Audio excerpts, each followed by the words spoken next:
say my name in the comments below.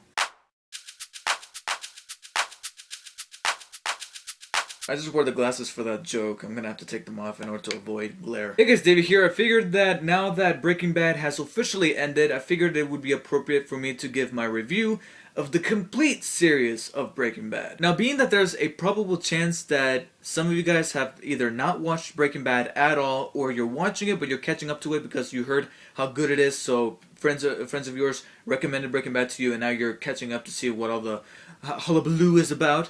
So because of that, I'm actually going to go ahead and keep this review spoiler free. And being that the show just recently ended, that's just an even bigger reason to keep it spoiler free, because then people could just go and watch it as a whole later on when the complete collection comes out. So I'm going to go ahead and keep this review spoiler free, so that's probably going to make it a little shorter than what I would have intended for it to be. But because of that, it'll make it more convenient for people who have not watched Breaking Bad to avoid spoilers. But I got my Pocos Hermanos t-shirt on, I got my somewhat Heisenberg-esque goatee and mustache going on. It's quite terrible, but it's there. That's what matters. So, let's get on with the review. Breaking Bad stars Bryan Cranston from Malcolm in the Middle as Walter White, a high school chemistry teacher who is diagnosed with terminal lung cancer. And as he's going through a financial crisis, he decides to cook crystal meth with a former high school student, Jesse Pinkman, in order to support his family. I'm gonna go ahead and echo what everybody has already said about the show. It is absolutely breathtaking. And here's why. Every single aspect of this show is amazing. The writing, the directing, the performances, everything is done to near perfection. And it is so because everybody involved in the making of this show is conscious of what they're doing. They know what to do and they know what not to do. They knew where to end the show while it was still ahead on its prime. They give you the bare essentials of the story without over-explaining a lot of things and giving off too much exposition. And above all, they made this story one of the most believable stories on television, set within this tragedy that they have created. The writing is fantastic. There's plenty of plots going on in the show, whether it be the main plot with Walt's story or Jesse Pinkman's story, or any of the subplots that are going on. Some have to do with Walt's wife Skyler, Walt's brother-in-law Hank, Hank's wife Marie Schrader. All of them have some form of arc throughout the entire show that all manages to tie up very, very well and in a smooth manner. None of it felt artificial. They managed to take an awful lot of scenarios that would have happened if Walt began a meth business that managed to reach the ears of the cartel, to a distributor within Albuquerque, New Mexico that wants to use them for his own personal agenda. And it all ties in very well without feeling either forced or artificial. Everything feels very fluid.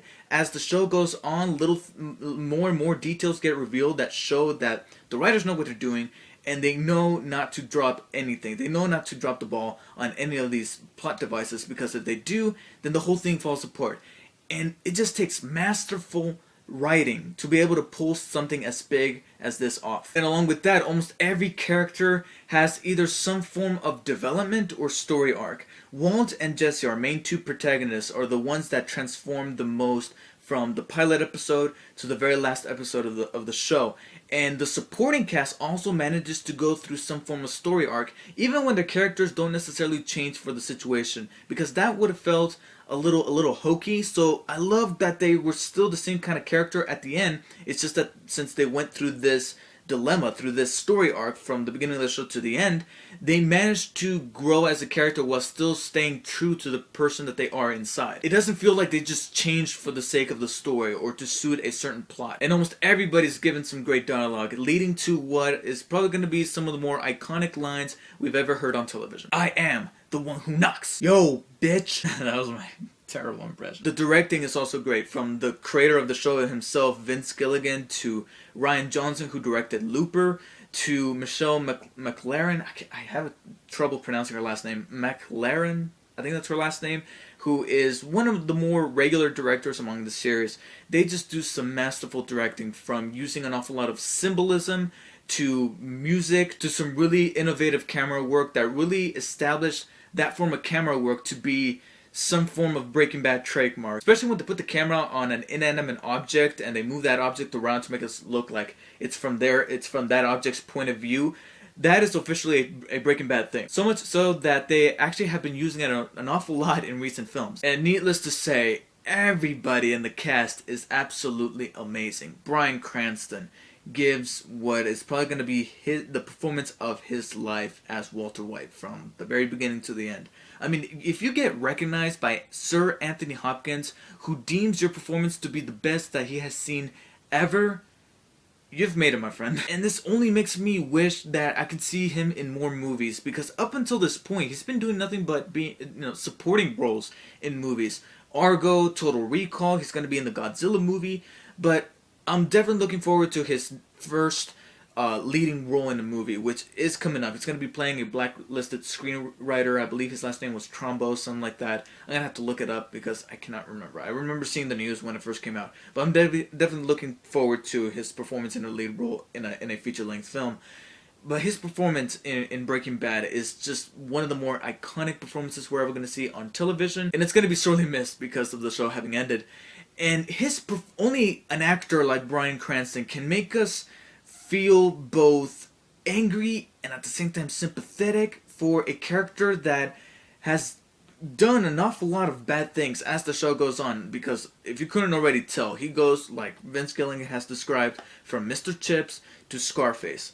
And despite the fact, you still root for the guy, and only somebody like Bryan Cranston can just bring that out of us with his performance. And in some ways, Aaron Paul as Jesse Pinkman does exactly the same. He's a drug dealer, he's rebellious to say the least, and he feels like a type of character that you're going to look at and go, I'm not sure I'm going to like this character, because all he does is say, yo, fat stacks, bitch. But by the end of this show, Jesse is one of the characters that you're going to root for the most because of how much you connect with him, how much you sympathize for him, and how much you root for him. And everyone else in the cast is amazing as well. Anna Gunn as Skyler White, I always thought that she was a great actress in that role. Dean Norris as Hank Schrader, Walt's brother-in-law. Bob Odenkirk as Saul Goodman, Walter White's sleazy lawyer.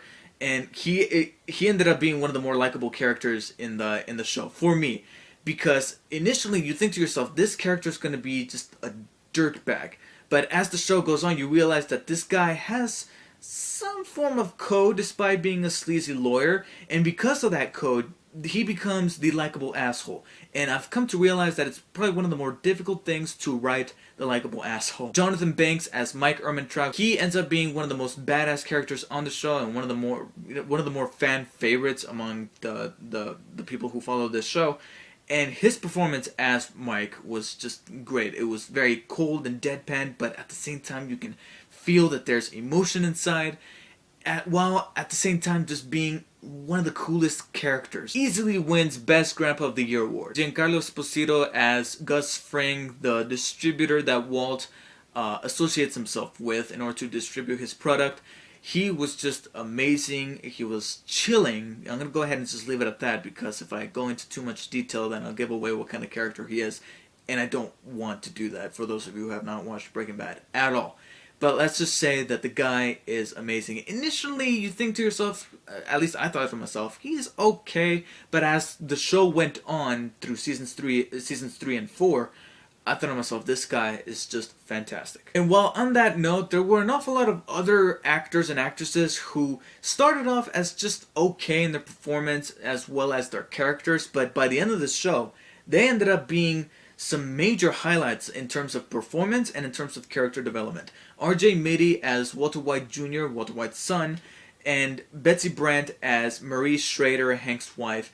I thought that both of them were okay when they first got introduced, and as the show went on, I thought to myself, okay, they're becoming better performers. It wasn't until seasons 4 and 5 that I thought to myself, these guys have learned their craft, and I can easily tell that they have developed not only in terms of their characters, but also as performers. And I thought that they were just great, almost as great as the rest of the cast by the end of season 5. And aside from the acting and the directing and the writing, this show is filled with an awful lot of great, fantastic moments. An awful lot of fuck yeah moments where something just big happens on television and you just can't help but either clap or just scream at the top of your lungs and root for the characters that were involved and that came out on top. The transition from being more of a dark comedy to just being a plain old dark drama by the end of the show is just very smooth. It's very very slow, but it's supposed to be slow because it spans over 5 seasons of a television series. So seeing that evolution from a dark comedy to a dark drama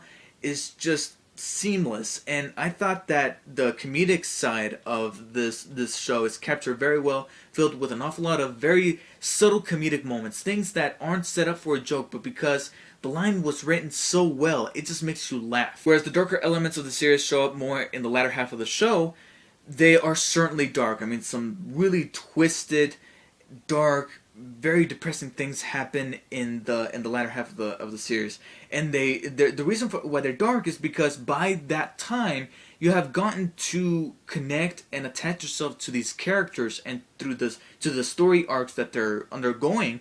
That when something happens, it's one of the most shocking things you'll ever see on television by the end of the series. Violent, twisted, dark. It's awesome. And much like how I mentioned with the writing, this show has delivered to pop culture some of the more iconic images and lines that we will ever see this generation. From the pink teddy bear to Walter's "I am the danger" monologue to this shirt. Now, even though I have praised this show an awful lot by now, I will mention a few things that I did not like about the show that keep it from being just perfect. One will be, of course, a particular character that is frowned upon by various people who have watched the show. And of course, I'm talking about Miss, or Mrs., depending on where you are on the show, Skyler White. If you have not heard, this character is one of the most detested characters in television history. And I agree with that. Now, I feel a little bad saying that because without getting into too much detail, during seasons 1 and 2 and partially in 4 and 5, she says and does things that you kind of feel a little angry about, but afterwards, after thinking about it carefully, you think to yourself, okay, there's some logic to what she's saying and to what she's doing. And because of that, you understand why she did or said those things. So because of that, you give her that. You go ahead and let her slide on that. And one thing that I will commend the character for is that she is a rather strong person. And that is what a mother and a wife is supposed to be, especially when all of this drama is happening with her, whether it be Walter's cancer or what he does because of that cancer or any other facet of her life. She has to remain a strong, dependent woman in the house. And because of that, she turns into that backbone of the story that we would have loved to have rooted for because of how strong they are. Unfortunately, and I don't even want to fault the writers or the directors or even Anna Gunn, the actress herself, for this, she sometimes says and does things in such a bitchy tone that you look at her and go, just knock it off. And to me, I just thought to myself, okay, that's just the character. It's almost as if this person really did exist. In fact, the reason why I'm really disliking how bitchy she is, that just comes to show how great of an actress Anna Gunn is, and how well this character was written because of her portrayal. Even though I'm not a huge fan of people like this in real life. However, what did it for me to really hate this character and not even stand to be watching a scene with her in it was her little shtick in season 3. Again, without going into spoilers, she does this thing in season 3 that I just look at it and I go, I'm done with you. Okay, I despise you. I gotta be honest, there must have been a way for you to not have done that while still making your point, getting your point across. You didn't have to do that, but because you did that, I hate you now. I really don't. I despise you. And spread out throughout the entirety of the series, there is a filler episode every now and again, but even then, the episodes that are deemed filler episodes still have something going on in them, whether it be story progression or character development, even if they lack that certain big moment or big event that almost any other episode in the show would have.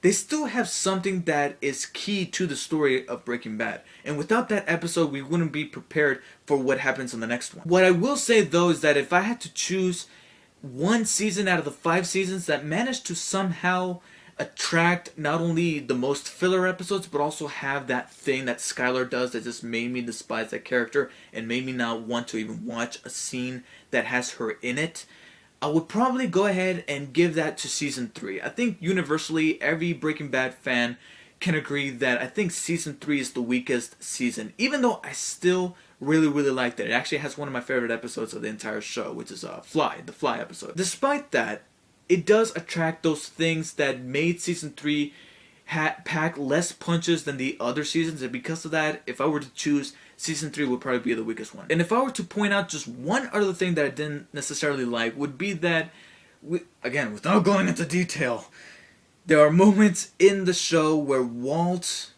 let's just say that he's really lucky to where it just becomes a little too convenient. But because almost every single other aspect of the show is just so magnificent, I'm able to forgive them for that. In conclusion, Breaking Bad is one of the best shows that have ever graced the television screens. And I would understand if some people have come forward and said, you know, Breaking Bad is overrated. I mean, yeah, it's good, but I don't see what the big hype is about. And I can understand that. If you don't like Breaking Bad, I'd understand it. You know, I've actually talked to some people who have issues with drugs, and because of that, they can't get into it, and I completely understand that. But that shouldn't stop anybody from just giving it a chance. This is drama handled at the very best. I mean, I'm not sure what they can do next, whether it be the actual producers and creator of this show, or just anybody who's willing to create the next Breaking Bad, because I feel like there's never going to be anything like it. Except maybe the spin-off show. Still that. Now, even though my minor nitpicks and Skylar herself keep me from thinking that this is just the perfect show, I will still say that it's one of the best things I have ever watched in any sort of entertainment medium, whether it be movies, television, or video games. This ranks in probably the top 10 most amazing things that I have ever seen in my life. I mean, I bought a shirt. I mean, that should say something. So I'm going to go ahead and give Breaking Bad, the complete series, a 9.9 out of 10, which is an A+. So if you're still in the process of watching Breaking Bad, then you better catch up. That way you can join the conversation. But if you have not watched Breaking Bad at all, then you might be in luck. On November 26th, AMC and Sony Home Entertainment are going to be releasing the complete series of Breaking Bad in a barrel replica collection that comes with a Pollos Hermanos apron, a collectible little commemorative coin designed by the series creator Vince Gilligan, as well as all 5 seasons on Blu-ray, along with their respective special features that originally came on the separate Blu-rays, as well as a brand new 2-hour documentary. So add that to your wish list. I thank you guys for watching, and remember, tread lightly.